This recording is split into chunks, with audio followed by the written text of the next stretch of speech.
Pwede bang lakihan ang hulog sa pag-ibig, especially sa mga empleyado? Tara, pag-usapan natin.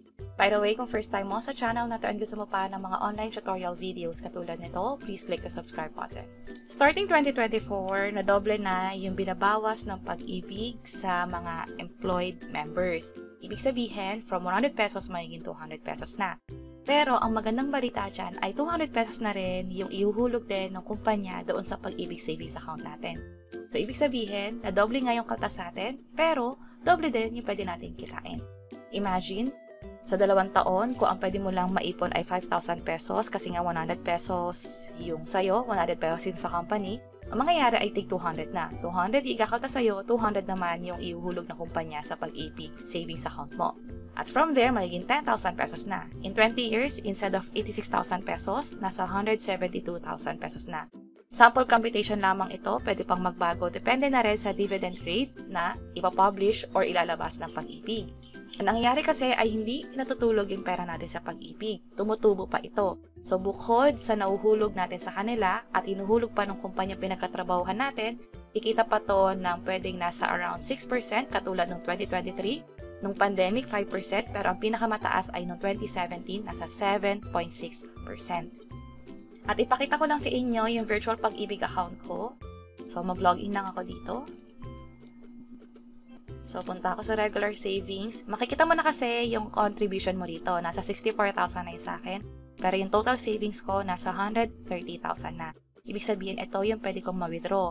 Wala pa tong 20 years na hulog. Ibig sabihin, pwede pa tong lumaki. Depende na rin sa dividend at patuloy ko pang mahuhulog sa pag-ibig.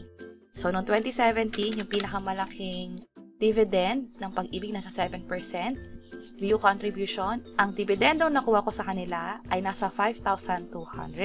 At nung time na to, ay meron akong 100 pesos na contribution, pero may mga buwan na mas mataas yung contribution ko.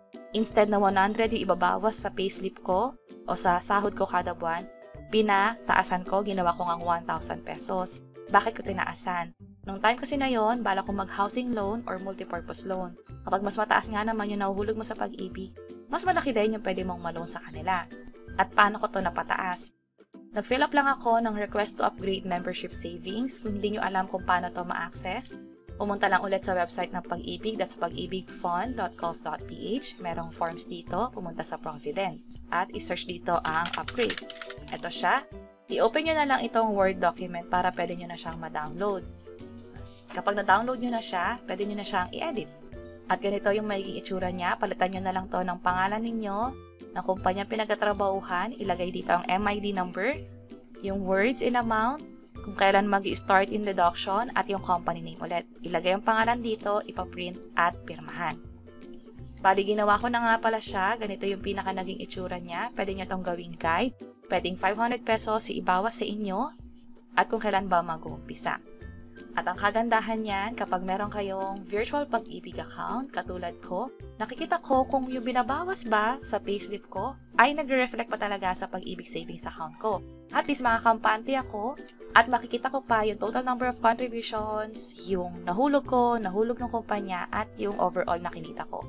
Bukod pa dyan, pwede ka rin mag-open ng MP2 savings account at marami pang iba dito. So kung may tanong kayo paano mag-register sa virtual pag-ibig account, pwede nyo nang i-check itong video tutorial sa bandang baba. Sana makatulong and see you sa mga next videos. Bye-bye!